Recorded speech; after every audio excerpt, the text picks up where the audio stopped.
Hello, family. Welcome back. I wanted to share something with you guys that is powerful in terms of what I believe it reveals with the firmament and the suspicions we had about it being lower to the ground as you get further out towards Antarctica, and of course, higher up when you get towards the center of the world in places like Alaska or the alleged North Pole. And so I'm going to show you something that is blowing my mind as we create a lesson for creation standard that has to do with rainbows. We've been experimenting with them and the ingredients needed to make them in the lab, comparing that to the biblical Earth model and the globe Earth model, and just their overall shape, having that, of course, dome-like shape. And a thought I had was if these rainbows have anything to do with the firmament and the firmament's elevation changes as you get further out, just maybe their shape would change as you go further out. And I want to show you some of the images that came up when I was looking for them in various locations like Alaska. You see this pattern right here, extremely high arch. And this is again in Alaska, a few hundred miles west of Anchorage. And then another one here in Alaska as well. That really cool, unique pattern. It doesn't look like the ones we have around here, almost like a triple rainbow. We have double rainbows, but this is spectacular. I've never in my life seen one look like this where I'm at. And I've seen a lot of rainbows, but that's Alaska. When you go a little bit further south in Canada, here's another typical double rainbow, similar to what I've seen many times.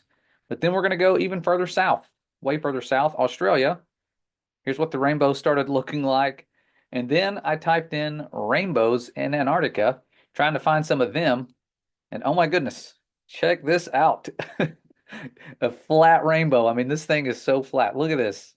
And this was taken in February of 2009 by the BBC when they were filming, guess what? The Frozen Planet.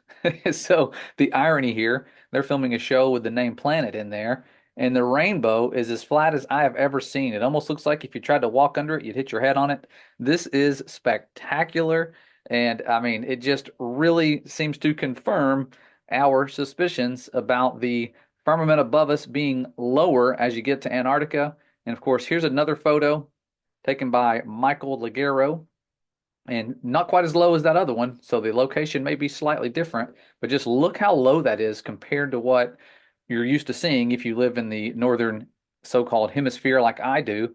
And rainbows never look like that. I've never seen one that low.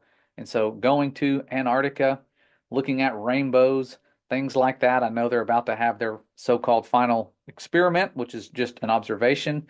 And I'm seeing that there are countless observations that seem to prove the Bible is correct. And putting it to the test is fun because you can put the Father's words to the test and you're going to have fun doing so. You're going to find a lot of evidence. When you start trying to put worldly wisdom to the test, the evidence is going to fall apart because our Father is telling the truth about his creation. There were no scientists that came along or mathematicians and just figured stuff out and debunked the Bible. His words are true. His prophecies are coming true as we speak. And we are blessed to be in the times we are seeing this stuff. And we know based on revelation, there are deceptions coming, and they require us to believe in things like outer space, and a threat from above would make more sense if there's deep space as opposed to the firmament. And so deceptions like them gathering people at Armageddon when there's that threat from above with the return only makes sense if they can convince people that they live on a globe. And there's this threat they've been programming us to believe with every supervillain coming in from above, aliens, even the movie Armageddon, where NASA was the good guy and they fought off that threat from above with the asteroids.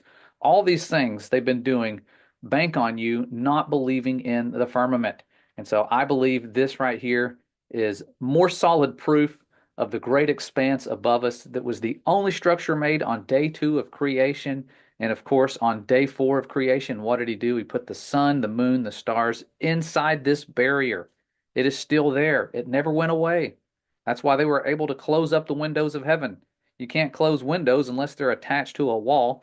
And that word window, if you look up what it actually means, it's like a sluice, one of those gates that can divide water from water and be lifted to let water flow through. They put these things on dams all the time for that reason. And even dams are shaped like a dome to hold back water.